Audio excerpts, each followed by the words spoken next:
এবার কিন্তু এটা নামিয়ে নেব। এবার আমি কাঁচা লঙ্কাগুলো বেটে নেব, একটু ঘেটে দেব, তাহলে ভালো মিক্সড হয়ে যাবে। নমস্কার বন্ধুরা, আমি মনীষার রান্নাঘরে তোমাদেরকে আজও স্বাগত। তো আজ চলে এসেছি পুরো মাঠে, আমাদের এই যে কলা বাগান গাছে এখানে। আর এখানে দেখো একটা মোচা হয়েছে, আর এই মোচাটাই পড়বো আজকে। রেসিপিটা কিন্তু মোচা দিয়েই হবে। তো চলো রেসিপিটা তোমরা দেখতে থাকো, আর আমি মোচাটা তার মধ্যে পেরে নিই। দেখো, দেখেছো, গাছের মোচা পারবো এখন। চলো চলো সরে যাই, নাহলে ওই কষগুলো পড়তে থাকবে। তো চলো যাই।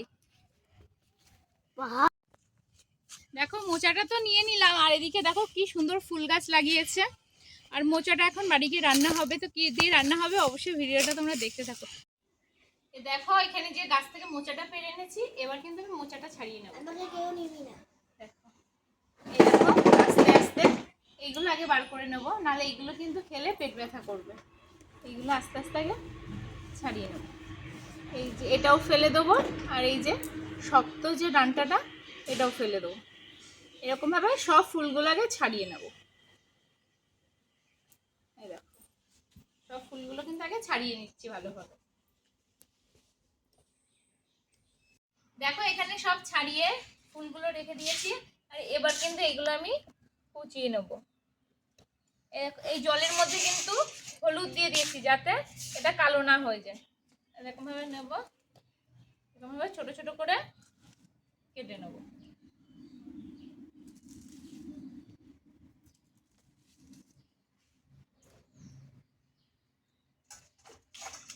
ছোট ছোট করে কেটে নিতে হবে। এ দেখো এটা আর কিন্তু ছাড়ালাম না, এটা কিন্তু এটা সমেত যেহেতু কচি একদম, এটা সমেত কুচিয়ে দেবো।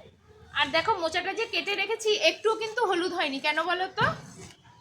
কারণ ওর মধ্যে হলুদ দেওয়া, এই জন্য কিন্তু মোচাটা একটু হলুদ হয়নি। চলো এটাও কিন্তু আমি এরকম ভাবে কুচিয়ে নেব। দেখো এবার কিন্তু আমি আলুটাও কেটে নিচ্ছি। আলু কিন্তু একদমই ছোট ছোট করে কেটে নেব। আলুটা কিন্তু প্রথমে ছুলে নিলাম।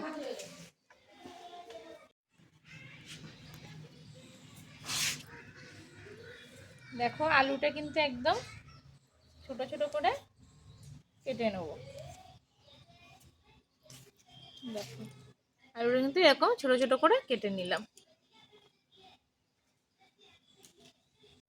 এবার কিন্তু আমি জিরে আর গোলমরিচটা বেটে নেব। জিরে আর গোলমরিচটা বেটে নেব।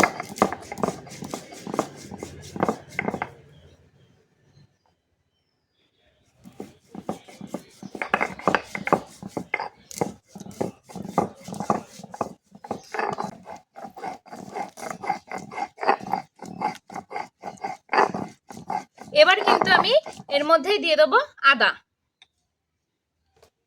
আদাটা আমি একই সাথে বেটে নেব। কাঁচা লঙ্কাগুলো বেটে নেব। এবার আমি কাঁচা লঙ্কাগুলো বেটে নেব।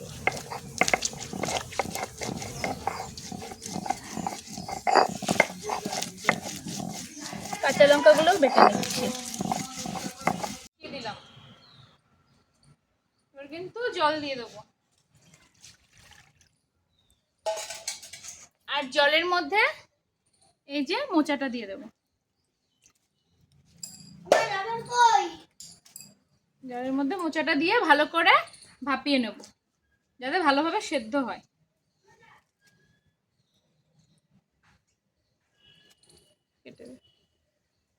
হলুদ দেবো যাতে জলটা আবার কালো না হয়ে যায়, অল্প দিলেই হবে।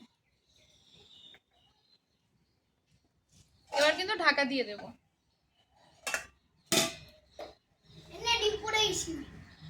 আর একটু সেদ্ধ হবে, টকবক করে ফুটে উঠছে, এটা কিন্তু আরেকটু সেদ্ধ হবে। ততক্ষণ আমাদের কিন্তু অপেক্ষা করতে হবে। সেদ্ধ হলে তারপরে ভালোভাবে সেদ্ধ হলে নামিয়ে নেব। এবার কিন্তু এটা নামিয়ে নেব। এবার কড়াইটা ভালো করে ধুয়ে নেই। এবার কিন্তু আমি গোটা গরম মশলা ভেজে নেব, শুধু গরম মশলাটাই ভেজে নেব। অল্প পরিমাণে গরম মশলা দেব। তোমাদের মোচা কতটা হয় সেই পরিমাণ বুঝে কিন্তু গরম মশলাটা দেবে। খুব বেশি গরম মশলা বেশি হয়ে গেলে কিন্তু ভালো লাগবে না। এবার কিন্তু গরম মশলাটা ভাজা হয়ে গেছে, তুলে নিচ্ছি। তেল দিয়ে দেবো।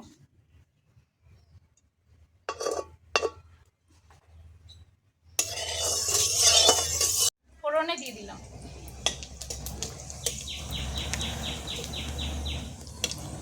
একটু লাল হওয়া পর্যন্ত অপেক্ষা করতে হবে।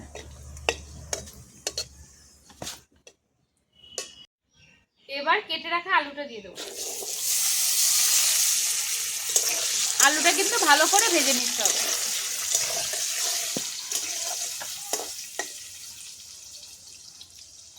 আলুর মধ্যে অল্প লবণও দিয়ে দেবো।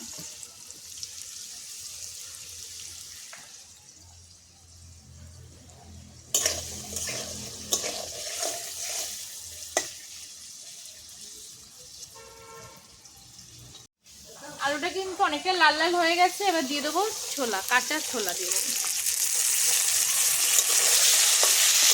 কাঁচা ছোলাটা একটু ভেজে নেবো ভালো।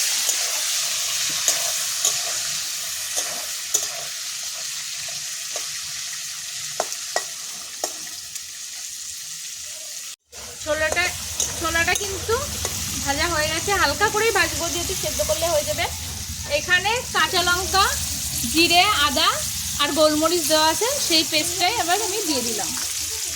মশলাটা এবার ভালোভাবে কষিয়ে নেব।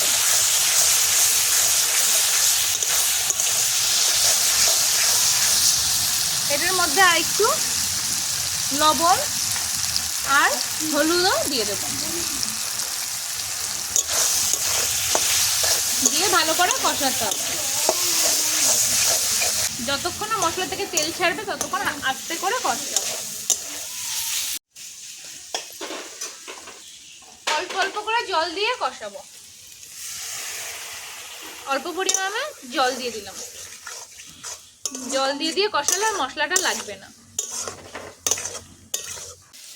মশলা থেকে দেখো তেল ছেড়ে দিয়েছে। এবার কিন্তু আমি মোচাটা দিয়ে দেবো। মশলা থেকে কিন্তু তেল ছেড়ে দিয়েছে। এবার আমি মোচাটা দিয়ে দিলাম। মোচাটা ভালোভাবে নেড়ে চেড়ে দিতে হবে। তোমরা যদি চাও তাহলে জল দিয়ে দিও, মোচাটা আবারও কষাতে পারো, না হলে ঢাকা দিয়ে কষাতে হবে।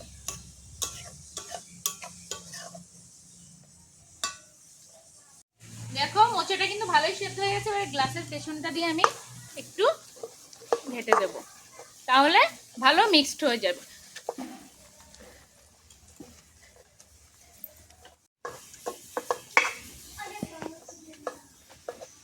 এরকম ভাবে কিন্তু ঘেটে দিলে ভালো মিক্সড। এবার কিন্তু সামান্য পরিমাণে একটু চিনি দিয়ে দেব।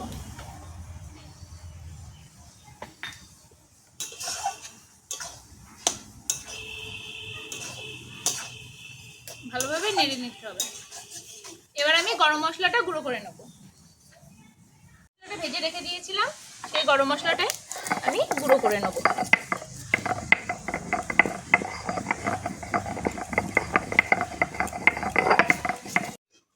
এবার কিন্তু আমি গরম মশলার গুঁড়োটা দিয়ে দেবো। ভালো করে মিক্স করে নেব।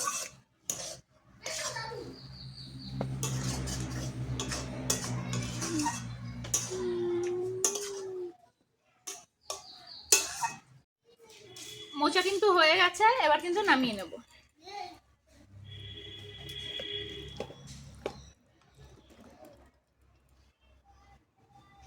আজকে নিরামিষ মোচার রেসিপিটা তোমাদের কেমন লাগলো অবশ্যই কিন্তু কমেন্টে জানিও। তো ভিডিওটা ভালো লাগলে অবশ্যই শেয়ার করে দিও, আর বাড়িতে অবশ্যই একবার ট্রাই করে দেখো। তো আজকের মতন বিদায় জানাচ্ছি। আবার অন্য কোনো দিন অন্য কোনো রেসিপি নিয়ে আবারও তোমাদের সামনে আসবো। তো